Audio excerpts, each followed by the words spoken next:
Mastering complex sentences. The power of reduced relative clauses. Hello, language explorers. Welcome back to our series on mastering the English language. Today, we are diving deeper into the world of reduced relative clauses, specifically focusing on their advanced usage in complex sentences. Understanding this topic will help you build more fluid and natural sentences. So, let's get started. Before we jump into their advanced usage, let's quickly revisit what reduced relative clauses are. These are shortened versions of relative clauses that can make your sentences cleaner and more concise.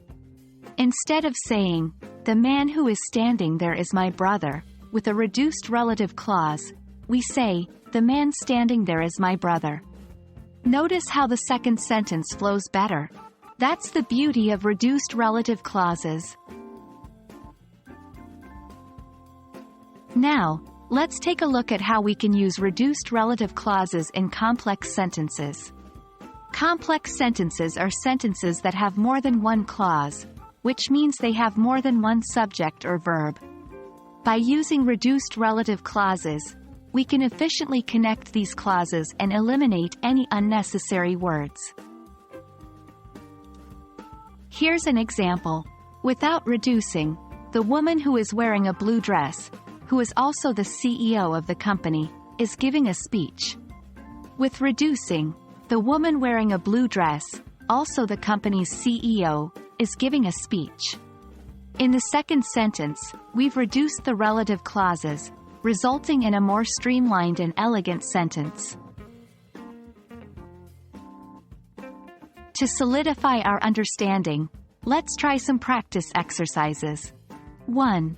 Rewrite this sentence using a reduced relative clause. The dog that is barking loudly that also belongs to my neighbor woke me up. 2. Transform this sentence using a reduced relative clause. The book that is lying on the table, which has a red cover, is a bestseller. Try to work through these on your own before checking the solutions below. 1. The dog barking loudly, also my neighbors, woke me up. 2. The book lying on the table, with a red cover, is a bestseller. And there we have it. I hope this session has given you more confidence in using reduced relative clauses in complex sentences. Remember, practice is key when it comes to mastering any language, so make sure to use this new knowledge when you speak or write in English. Thanks for joining me today, and I look forward to seeing you in the next lesson.